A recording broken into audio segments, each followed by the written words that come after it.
Prabhupada walked in the front door, and he walked up these little, like 4 or 5 steps, and people threw some flower petals in his way, and he started to walk past, and I just was so amazed at seeing Prabhupada that I just was stunned. I didn't pay obeisance. Everyone else was on the floor, and I was just engrossed in watching Prabhupada walk by. So, and then after he walked by, I paid my obeisances and followed him on into the temple room. So I was pretty amazed to see Srila Prabhupada. I felt like, so this is you. You're the one that's been talking to me in Bhagavad Gita. And immediately it all worked. You know, sometimes if you see somebody, maybe an author, and you think, well, you don't look like the guy that would write the mystery or whatever. But Prabhupada looked the part of the voice that was speaking to me in Bhagavad Gita. So I was very amazed to see Srila Prabhupada. He was going to give a lecture. They had asked Prabhupada to give a lecture at the Hindu Center there, one of the few Hindu centers in America in 1975. And so Prabhupada was going to go over and give a lecture in Hindi. And Tamal Krishna Maharaj wanted a few devotees to come along with him. Not the whole crowd, that wouldn't work, but, and somehow or other, my wife and I at the time were asked, would you come along? You'd be part of the devotees that come. And Prabhupada's just going to give a talk in Hindi, and so you just be there. And I said, oh, very wonderful, very nice. And so we all arrived at the Hindu Center early, and Prabhupada showed up. And then we were all paying obeisances, and Prabhupada was trying, of course we were, you know, sometimes we were so excited in those days we didn't really use our heads properly. We didn't leave a path for Prabhupada to walk through the bodies that were laying on the floor. So Prabhupada came in the temple, and the rest of the Hindus, the Indians, they were standing. But then when he got to his devotees, we were all paying obeisances, and unfortunately there was no way for him. So he had to kind of tiptoe through the group. And so I was one of the people that he almost stepped on it to get through. So he went and he sat down on the Vyasa-san, and he started to give this lecture in Hindi. And behind there was a lot of talk and noise, chastising of children, and children shrieking occasionally. In other words, this is a social event for the local Hindu community. And there was a Swami there, but they didn't really stop there. They're talking, and you could hear ladies in the background and gentlemen over here talking, and an occasional child chasing another one in the back. And so after a couple of minutes of this, Prabhupada stopped. And he looked around at everyone in the back of the room, and we were all up front. Then he looked at us, and he started this lecture in English. He's just switched over into English instead of, it seemed like, I've come here for you. But they are so interested, and they don't understand. So he was giving a lecture to them and for their benefit.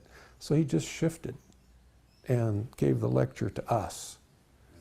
And I just thought it was so nice to be there for him, because they weren't going to pay much attention to him. He shifted to his children. And I remember one class where Prabhupada was saying, of course, there were days there when I didn't feel very well, because a lot of us got sick, you know. And I was feeling particularly ill that day, but I was in class and trying to listen to Prabhupada's words and stay awake. And then I hear Prabhupada say, if one has chanted this Maha Mantra sincerely one time, then he is not long for this world. Meaning that probably this birth, if not very soon, we're out of here, we're finished. And he went on to explain like that just one time is all it takes. So here we are chanting 16 rounds a day, and so much kirtan. So Prabhupada, I realized what you've done is you've just thrown us in this ocean of Krishna consciousness, where really just a drop is all it really takes. But Prabhupada was inundating us with so much Krishna consciousness. It was concentrated Krishna consciousness. You know, he wanted us to have the ISKCON sandwich, the morning program, full day of service, and an evening program. He was constant. And a lot of it, I'm sure, was because we were extremely contaminated. We needed to be purified. But that struck me, that's all it really takes, and yet you're giving us so much of yourself. He would go all through the day, sleep hardly at all at night. And here I'm sick. I was at the time in my 20s, and yet I knew Prabhupada was sick because he was sneezing, and I could tell he didn't feel very well, and there was mucus. I'm sure he felt worse than I did, but he's there giving class, and I'm there trying to stay awake. And I realized that, you know, out of your kindness and your love, you're giving us everything. You're not holding back anything. You're giving us this ocean of Krishna consciousness, when, as he said, only a few drops is all it would take.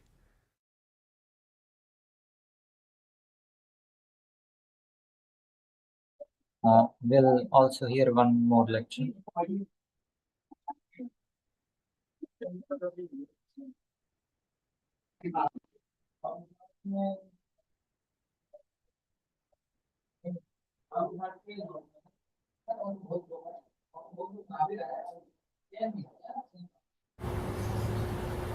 And Paramatma realization is his Sat and Chit features. Chit means knowledge, full of knowledge. So when you get Paramatma realization, you've realized his eternality and his unlimited knowledge, that he's full of knowledge. Still not complete, we're not there yet.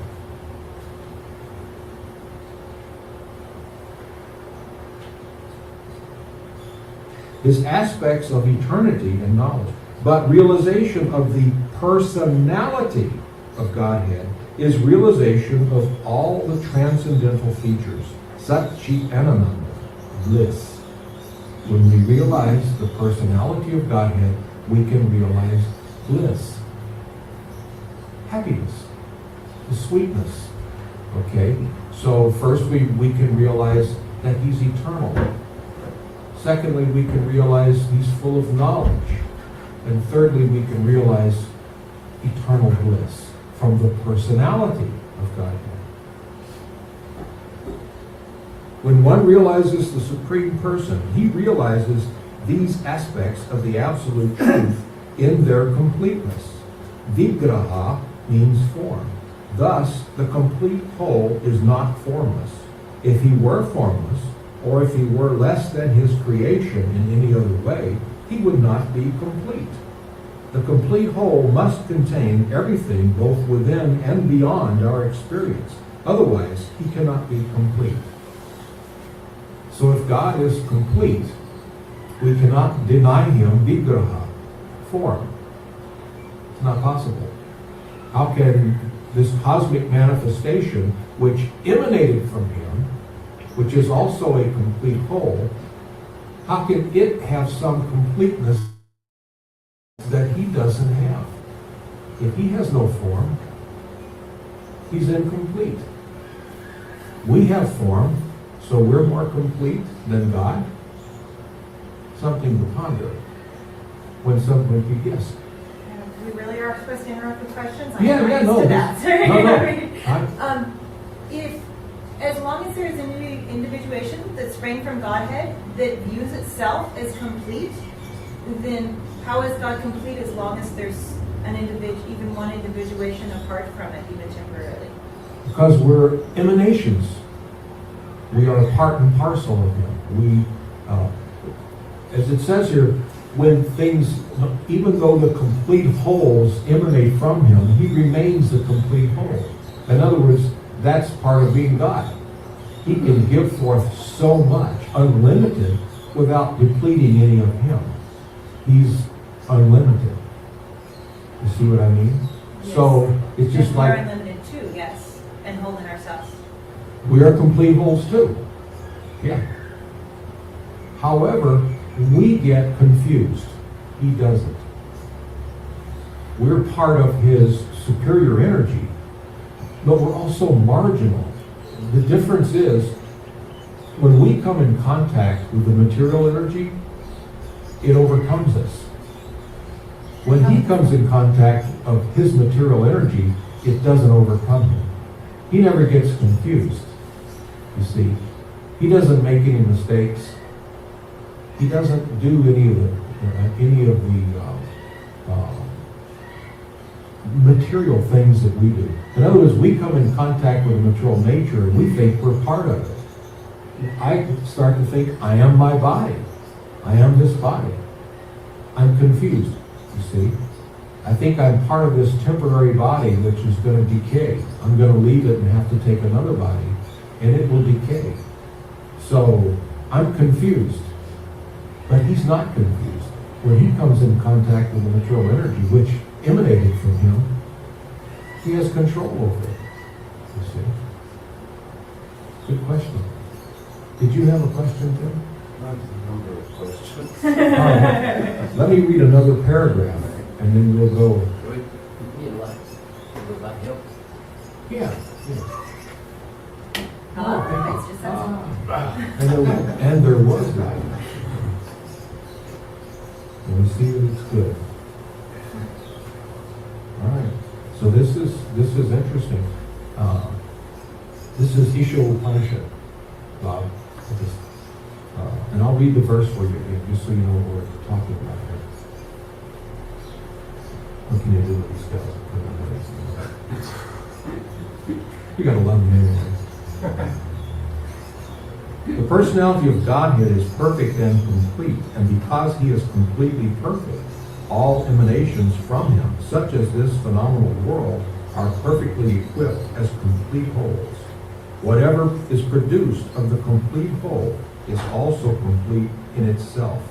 Because he is the complete whole, even though so many complete units emanate from him, he remains the complete balance. See, that answers your question. Even though so many complete units emanate from him, he remains the complete. He doesn't lose anything, you see.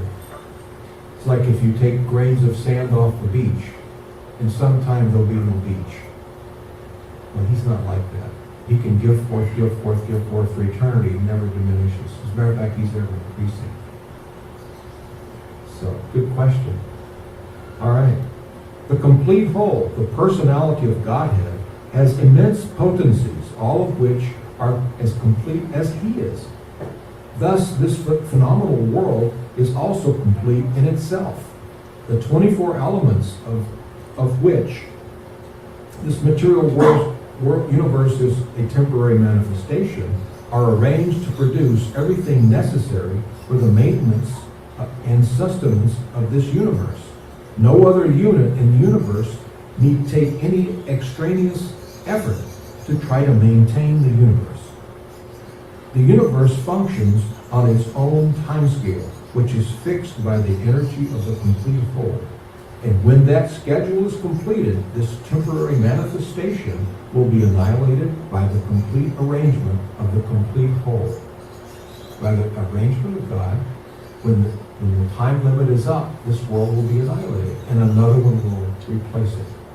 You see, something interesting here. Srila Prabhupada says in this regard that this, if you read this paragraph here, the material world is like a perpetual motion machine.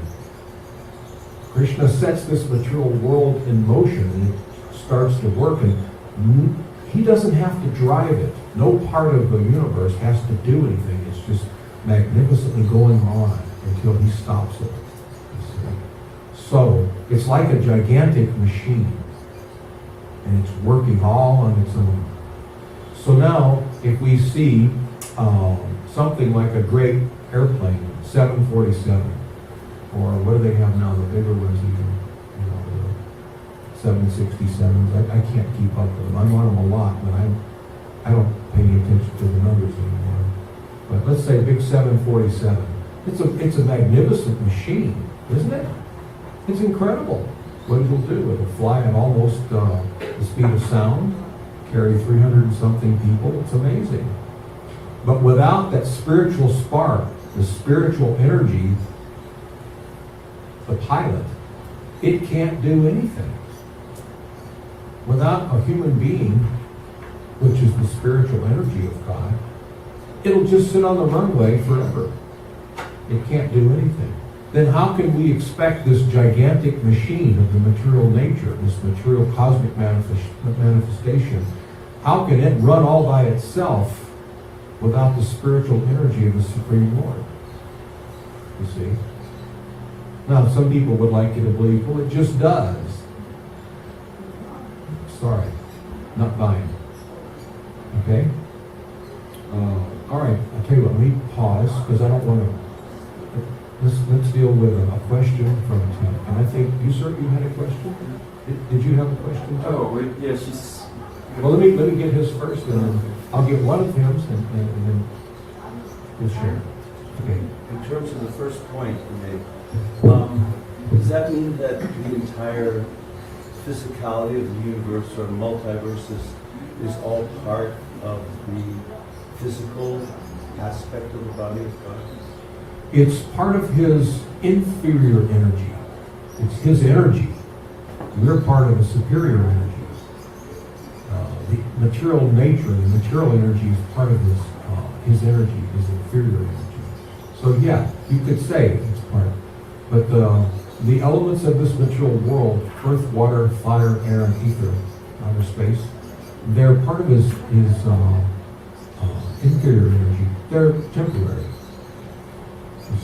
But is it part of his body? Is it like part of the physical aspect? None of it. No, physical aspect, no. No.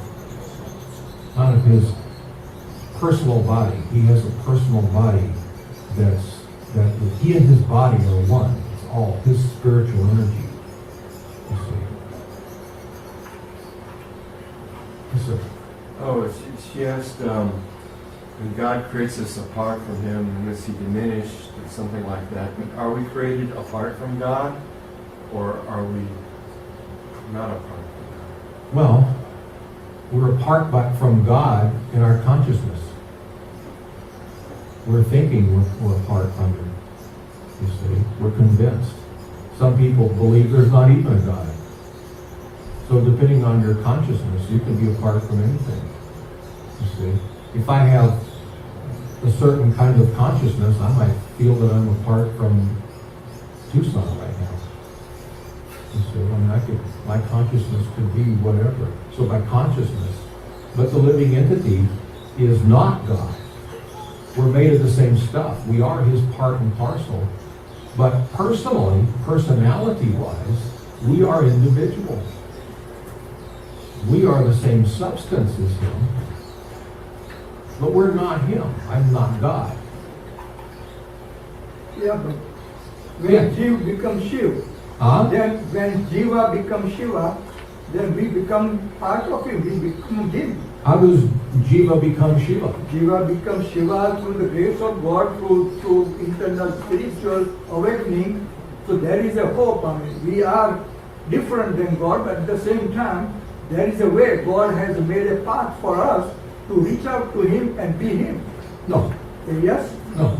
Yes? No. Hinduism is full No, of no, it. no, no, no, no, no. Arvinda Ghosh, Raman Maharshi, they all were from Jiva to Shiva. People want to be.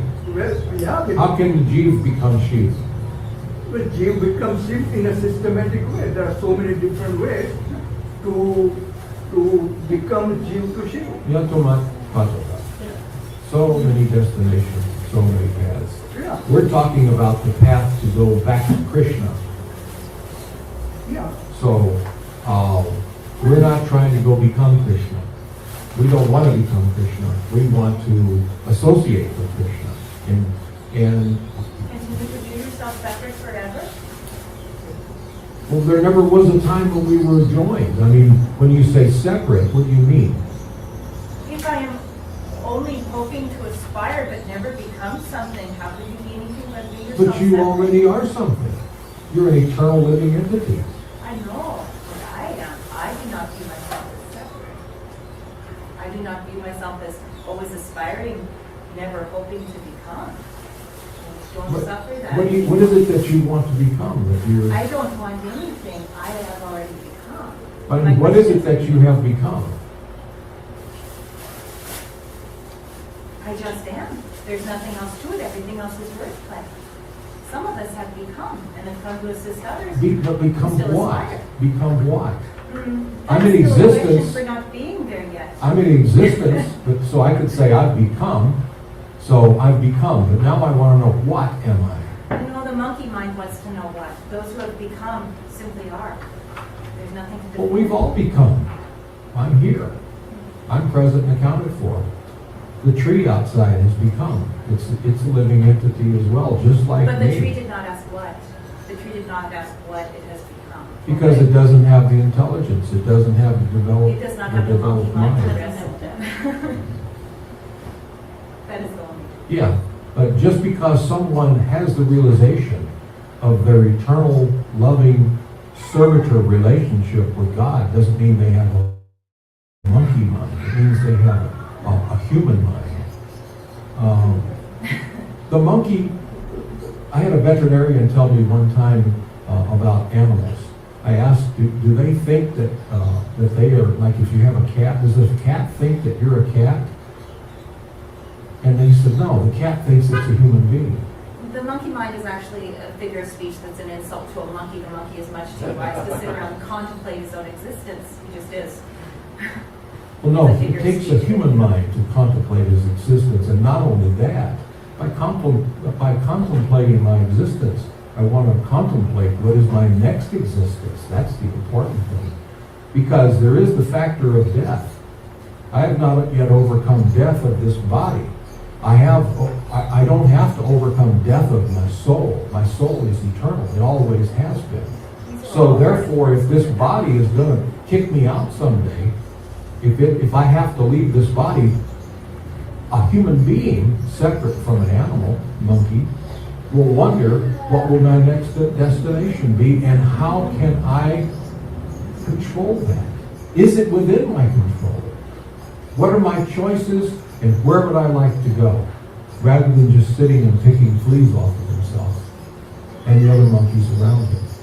And see, that's just it. It is monkey consciousness. The monkey just believes he's a monkey.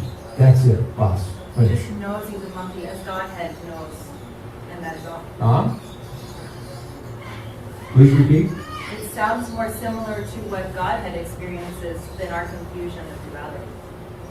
To just know that you are what you are. Yeah, but what are you? I am. You're not answering my question. We're I am. I have. But see, you're And I saying I am.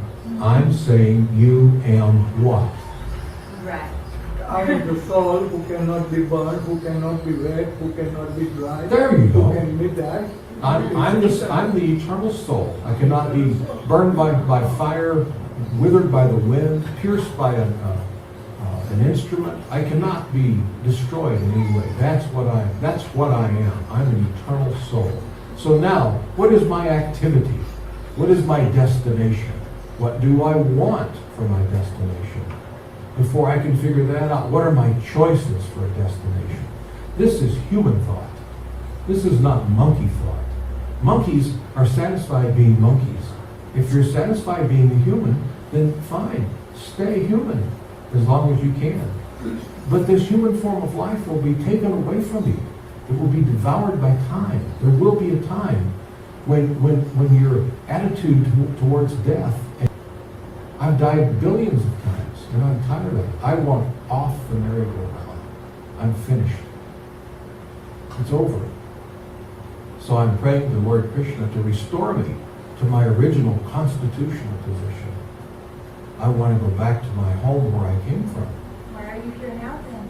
I'm here now because I was envious of him, and I wanted to strike out and see if I could become him. And so I find myself in a world that's full of people who have the same attitude. They all want to become him too. Everybody wants to be the center. Everyone is thinking, I'm so I special. do not want that because I do not lack that. right. It's just like Lord Jesus Christ said, I and the Father are one. Now, he didn't mean that we're the same entity. Even Christians say, isn't it, Father? God the Father, God the Son. Okay, how am I one? Because my every thought, my every wish, my every action, my every desire is aligned 100% with Him. I have no separate desire other than pleasing my sweet Lord, you see. So at that point, at that consciousness, because you wouldn't think anything that God wouldn't think. You wouldn't desire anything that He wouldn't desire, and you wouldn't do anything aside from Him. Then it can be said you are one. But simultaneously, you are yourself. It's just like a beach. If you fly over a beach, matter. But God is not Brahma, He is Parabrahma. So He is higher than us. There is Paramparsa, there is Parabrahma. There is the word Parabrahma also to denote the God is with us. Hum Brahmasmi doesn't mean that I am God. I'm the It doesn't mean I am universe. God, I am a part I'm of God, spirit. I am a spirit soul. I'm spirit. Yes. I am not the part of this material world which is Yeah. divisible, but He is Parabrahma. Arjuna also accepted in Bhagavad Gita, Parabrahma, Param, Pavitram, Param, like that. Glorified Lord in that way. Yeah. So we cannot become one with Krishna, not God.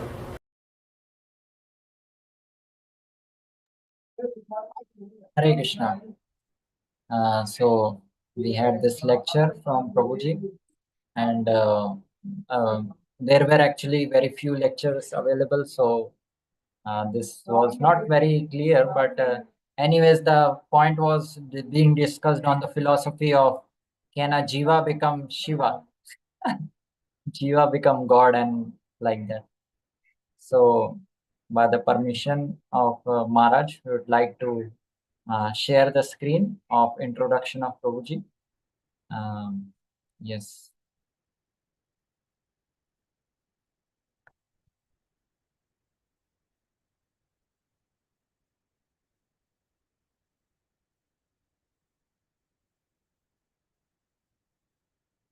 Hare Krishna. So, Jivananda Prabhuji, one of the initiated disciples of Srila Prabhupada, around Prabhuji, as you saw,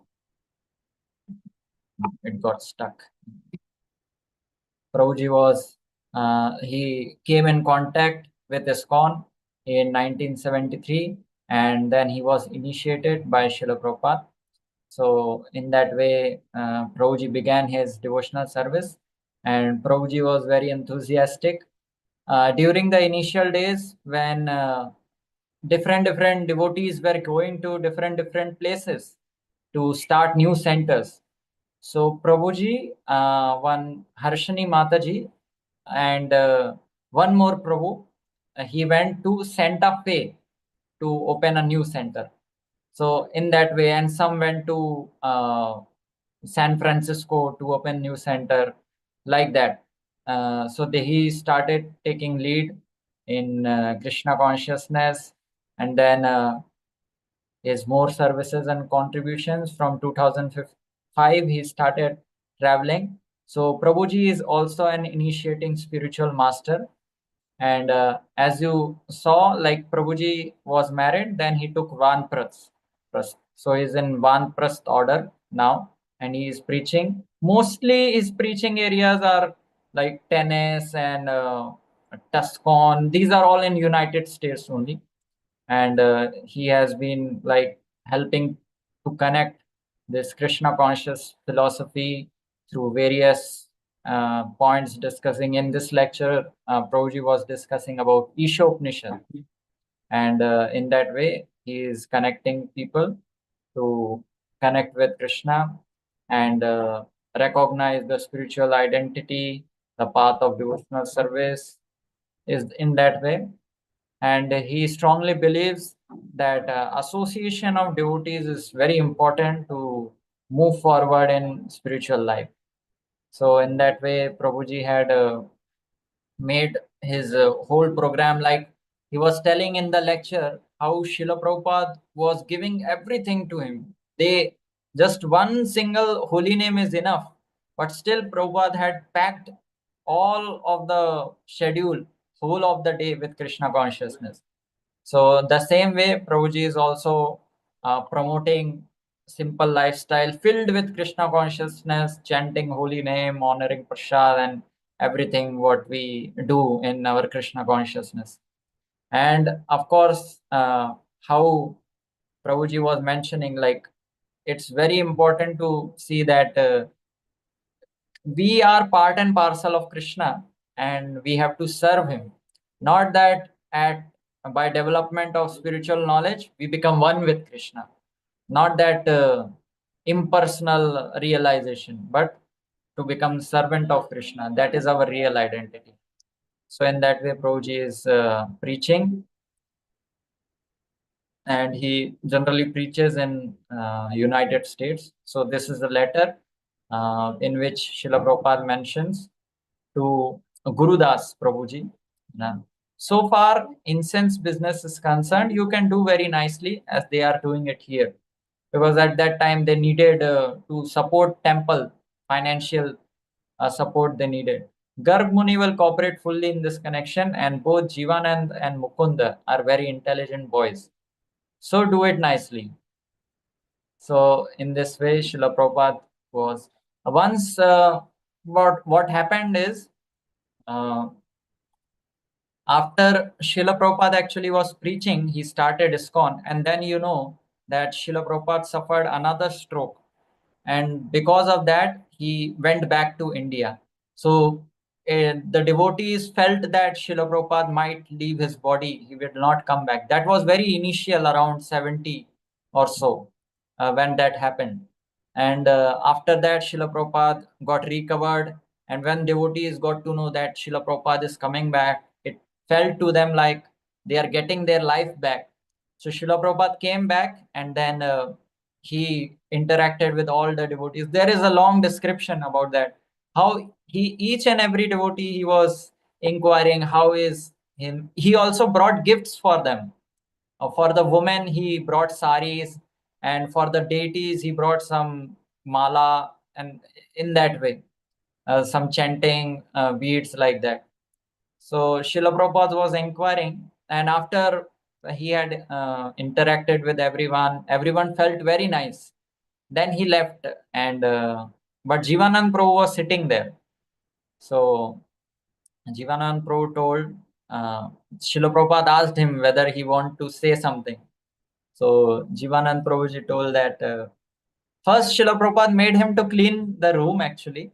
So he threw the boxes, and then still Jivananda Prabhu was sitting. So Srila Prabhupada asked him whether you want to ask something.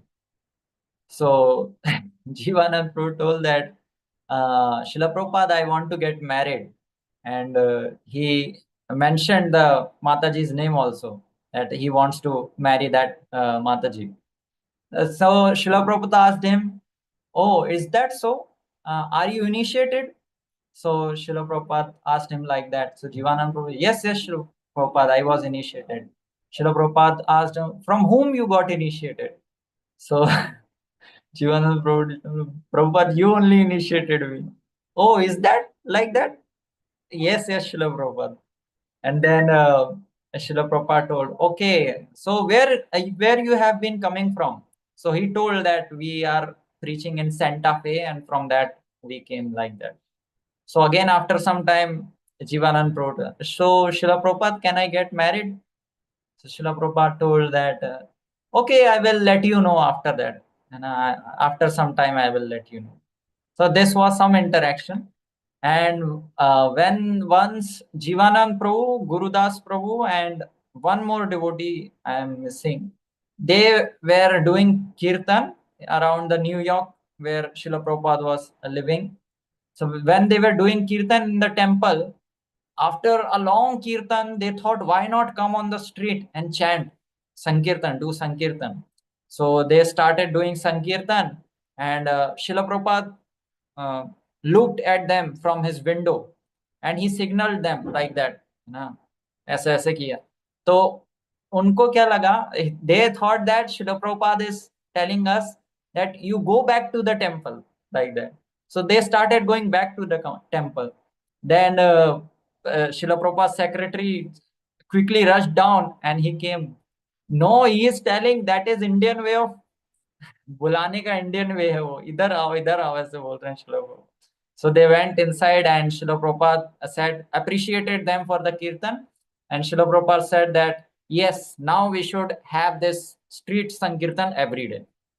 In that way, Prabhuji has been very enthusiastically participating, and now Prabhuji is preaching in various cities, countries through his Krishna conscious philosophy. So we take inspiration from all these wonderful disciples of Srila Prabhupada who have dedicated their whole life in this mission of preaching Krishna consciousness to everyone for the benefit of everyone. So thank you very much. Hare Krishna. Maharaj.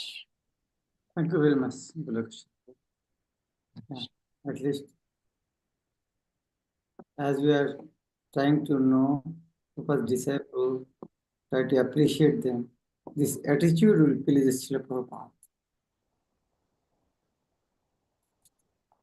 To get some positive mercy from them. Thank you very much. Srila Prabhupada.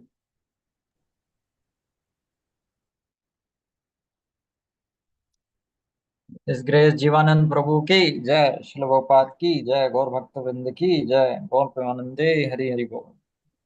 Krishna Prabhu ki jai. Srila Prabhupada ki jai.